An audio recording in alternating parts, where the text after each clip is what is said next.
Hello everyone, great to be here. I have actually spent yesterday and today in Tallinn, enjoying Bonava construction sites and hanging out with my health and safety specialist here in Estonia. I think I'm standing here due to the fact that Bonava in Estonia got the Health and Safety Award from the Labor Inspection here in Estonia, but it's great to be here. And now we will go down back to basics compared to future work. This is now and ongoing. Bonava is a fairly new company, but with a long history. We were before NCC, but in 2016 Bonava was put on the market as a standalone company. And as you can see, we are mostly in Nordic Europe and have recently started our operations in Lithuania as well. That's why they aren't dark green. It was very recent. I got an introduction. I didn't understand it, but I think you know me now. But this is my health and safety team at the safety park in Finland. And myself, I enjoy sport, are married and have 2 kids. And what you see below is my career or my track record. And I have, as I think many of you, worked for the authorities, at least in the beginning of my career. So, what can you expect from today? I hope that all of you will leave from here with some at least basic knowledge and some practical examples of how we work with health and safety within Bonava. And when we became a company of our own, our top management decided actually right away that we were going to have a high ambition in the health and safety area.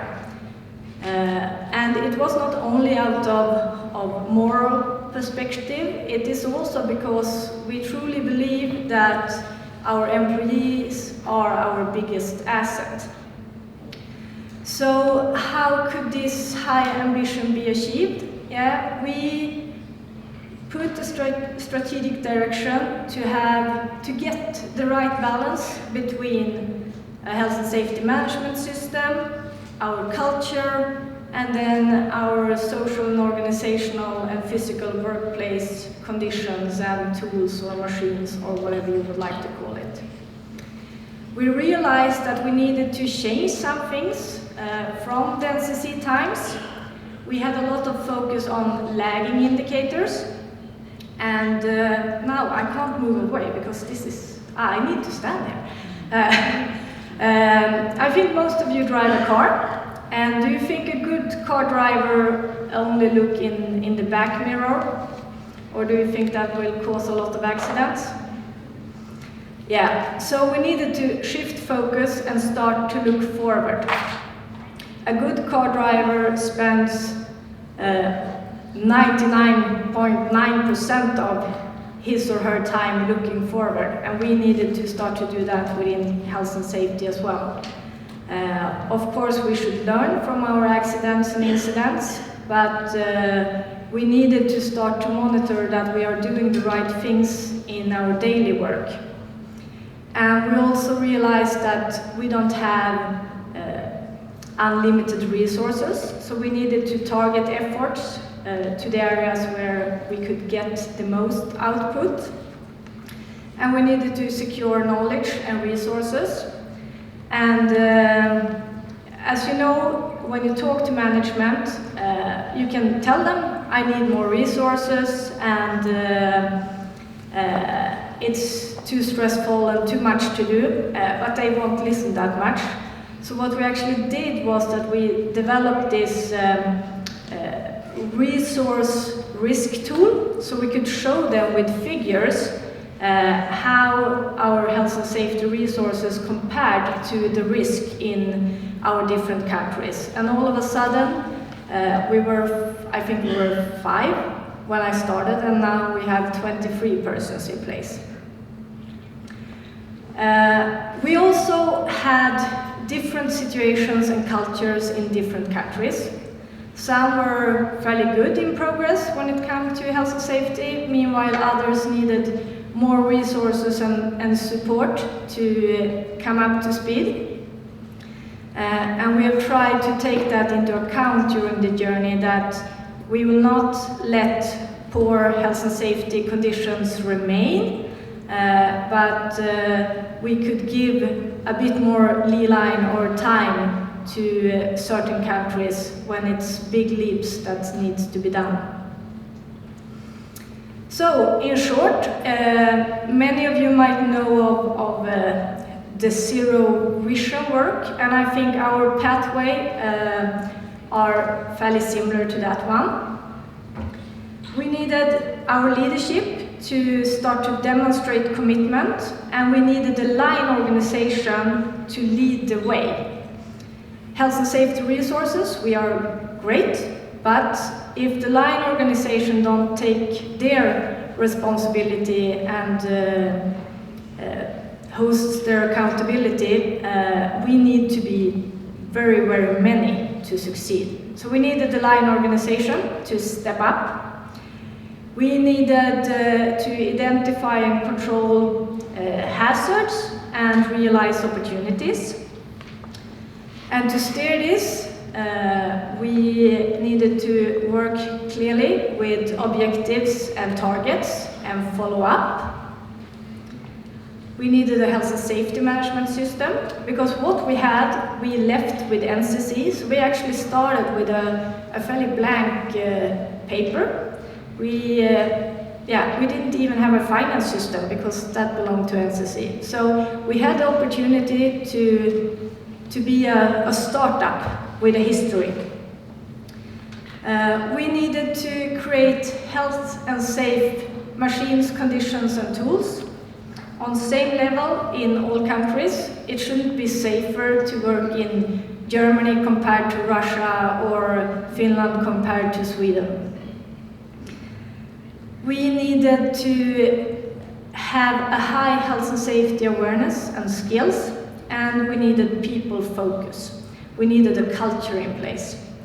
And I will now take you through all these 7 areas and just give you a few examples of what we have done. And I'm sure, Alexander, can you stand up just quickly? Yeah? There's Alexander. In case you would like to get some material or know more, then that is the guy. Okay, so first, active and visible health and safety leadership from everyone. And we are not talking only about managers and supervisors. We also need our employees and contractors to step up, because safety needs to be there all the time. And how could this be done? For example, this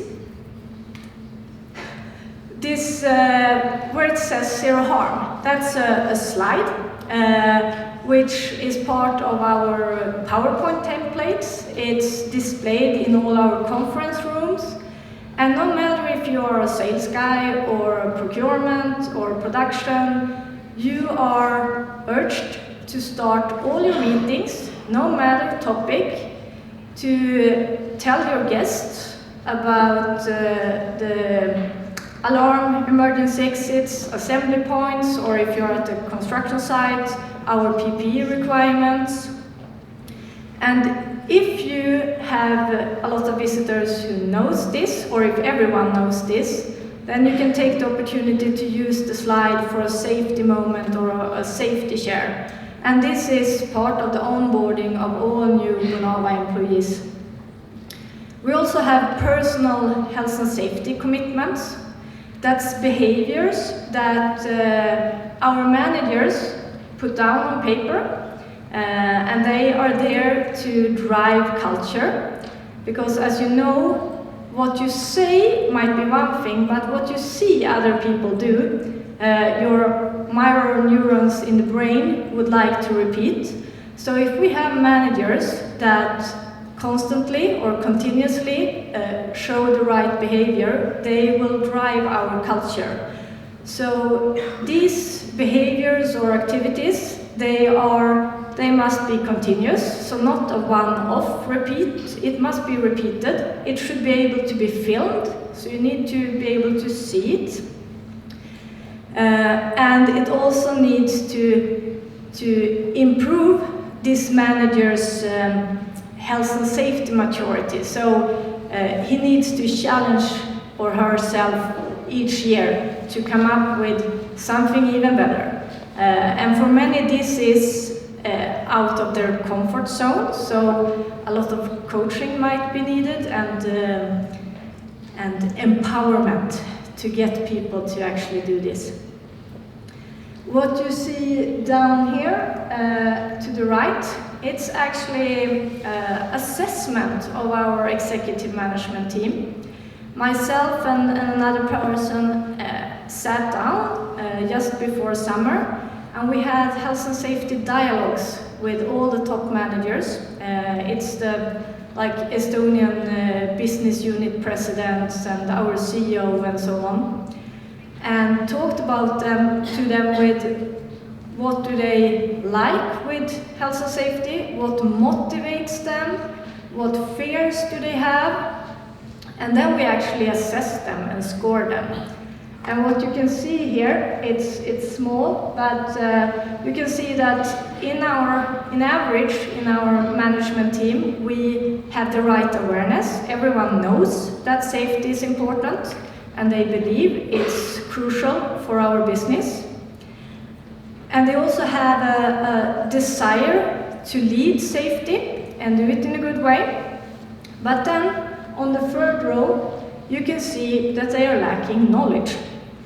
And on the third row, they are fairly good when it comes to be role models, but then they are lacking again when it comes to recognition and reward to sustain a safe behavior.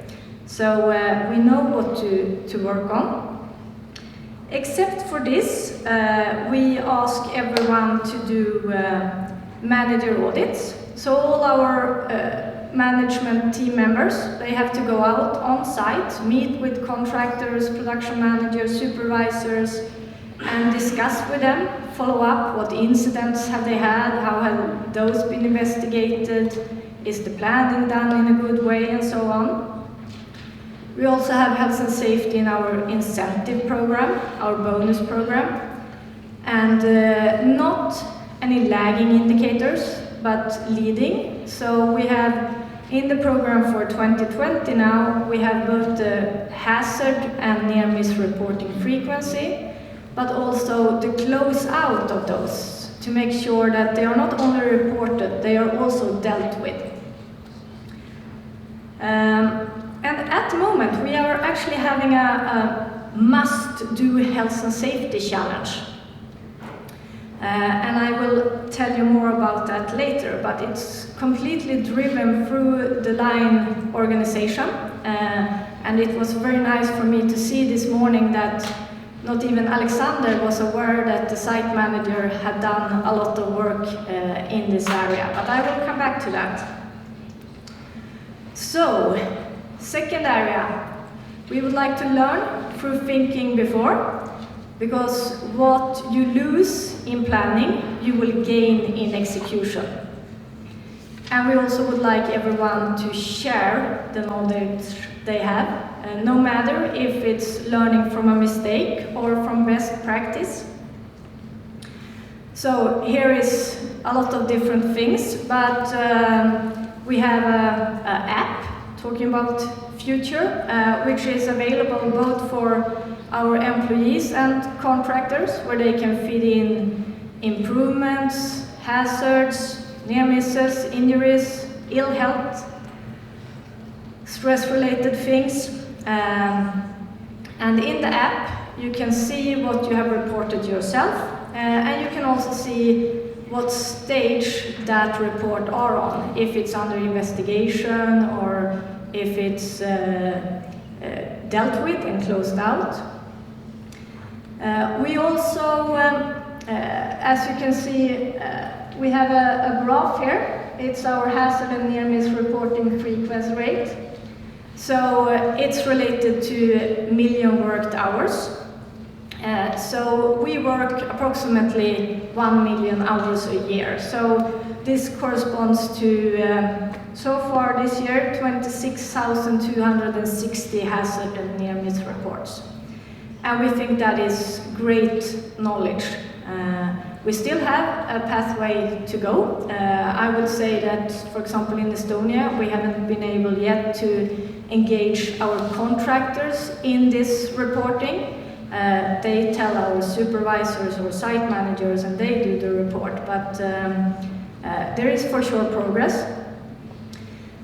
We also have a system that is connected to this app, so we can keep track of how long time it takes to manage what's reported, because it's very important that people feel that if they report, it's taken seriously and it's dealt with. No one would like to feed a black hole. And then we have this incident reporting wheel.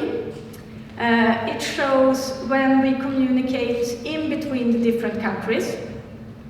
So for example, let's say we have a near miss, a severe one, with a lifting operation here in Estonia.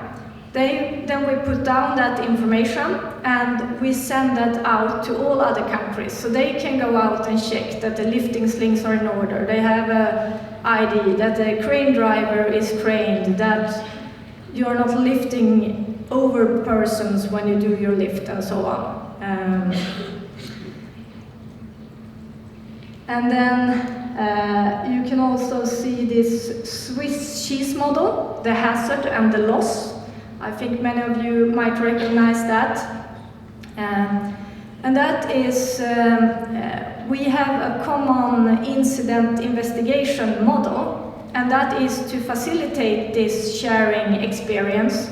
So you will recognize yourself in how investigations are done, how immediate causes and root causes are identified, and so on. So that was actually part of one initiative this year where we trained all our employees, no matter what function they have, in incident investigation. And the reason for that is not to get everyone to start to investigate health and safety issues, but the same thinking and approach can for sure be applied for quality, or why a project came to finance loss, because it's based on 5Y and the Swiss cheese thinking. Third area, objectives, targets and zero harm plans. I put together all the health and safety managers and specialists from our countries, and we sat together looking at what hazards we have, what opportunities there are within the health and safety area. And we came up with 4 focus areas, and this is about target effort in the areas where it had the most impact. And we put down objectives and targets that were SMART. And then we developed what we call a zero harm plans. It's an action plan. And these targets are very clear there, and they are measurable and specific and so on. But each country then got the opportunity to fill out this template. How are they going to contribute? Because Germany might not have the same issues and needs than Estonia. So we have the same targets, but we have different activities to contribute to them. And then we have a follow-up every quarter. So, because what I have learned is that what gets measured gets done. And you should look at health and safety figure as your finance figures, and then things will start to happen. This is first of all a display of just the health and safety performance dashboard that are presented to our board, our owners, but also to our executive management team. And this one is just a cut-out of a zero harm plan. You can see the overarching objective and then the target in the second column, and then the BU, I think this is Finland, then have filled out exactly what they are going to do during the year to contribute. Management system and tools. We want everyone, as mentioned before, to be on a safe and good level. So we developed our own management system standard.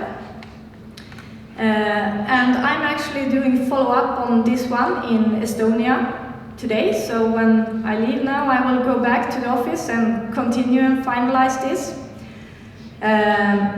I could see, for example, that we have a requirement that you need to have a health and safety committee where the management team and the employees meet at least quarterly.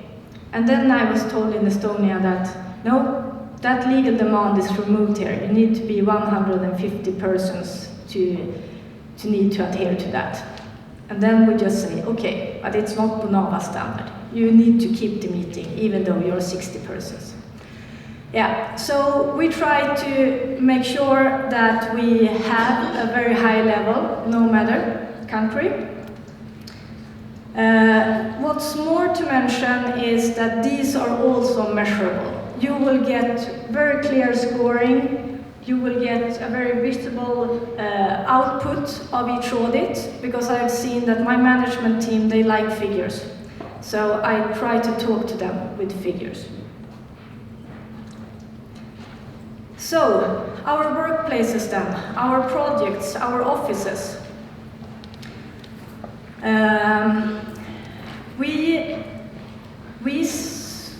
When we set the standard, we look at legal demands, of course, but then we take the highest legal demand and apply to all.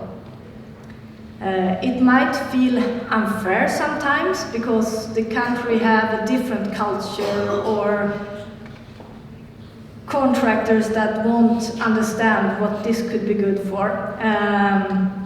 But we stick to this and we believe in this. And we have said that, okay, if it's a big challenge, just raise your hand, and then we need to apply more resources so you can live up to it. It's too important to us. And this is examples how we visualize our standards. Our site standards, we provide them in 18 different languages. So it should be able for everyone to understand that come to our work site, no matter if you're from Ukraine or Czechoslovakia or Norway. We also have made this safety on site card. It looks like what you get on the airplane with the basic information as a reminder and more easily digestible information. I know Germany didn't like the haircut of the guy. He looks a bit, like a guy they would like to don't remember. But we will try to deal with that. We also have this silent book. And anyone who has any clue what a silent book is? It's a book completely without text.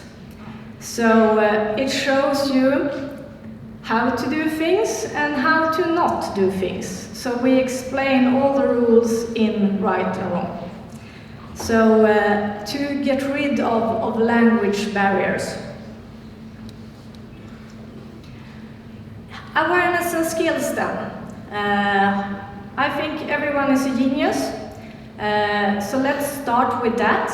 and then everyone might not know everything, and then we need to train them. And when we have given information, training, then we can hold them accountable. So, besides the silent book, our site regulations, yeah, this is a poster as well, where we put up the most important ones, where you can get killed in icons. We have yearly awareness days as well, where we gather all employees and discuss. We have a very rigorous training process and follow up on that one. And we have, I think we might be the only developer in Estonia, but we actually give one-to-one training to all our contractors. We go through the most important health and safety rules and why, and tell them about the hazards. And we do that, of course, in all countries, but in the Nordics, that's what the construction company normally do. But I have been told that this might be more of an exception here. People focus, culture. As I said, our employee is our most valuable asset. So we have the academy that makes sure we get the appropriate training. We have health and well-being programs in all our countries, where we look at the employee surveys, what make our employees stressed, how are they doing when it comes to food, sport activities, BMI, and everything like that. And based on our risk areas, we develop this program year by year. And it contains everything from yoga classes to quit smoking programs and so on. We also have what we call timeout. When you start to work for Bonava, you are taught in the onboarding that everyone have the obligation to use timeout. It's not a stop of production or a stop of what we do at the office, it's a pause. We pause and we consider what's happening, and you use the timeout when you feel that something isn't good. And what's interesting is that it's not only when you see a guy on height without fall protection that people do timeout. We actually I have 3 cases where people have taken timeout at the office because they are concerned of a colleague that works too much, that has started to be frustrated and angry, and apparently doesn't feel great. We also have our Bonava values. That's the hands there, and they very much reminds us of being friendly, taking care of each other, contributing to zero harm. And zero harm, that is not only encompassing physical safety, it's also social and organizational, because you shouldn't be harmed physically or you shouldn't get any ill health working for Bonava. So, I just wanted you to read this, because sometimes it's really struggling to be the ones who come and correct people, reward people for what you think is easy things, but you need to do it. And I just think of this poem every time, because I could have saved a life that day.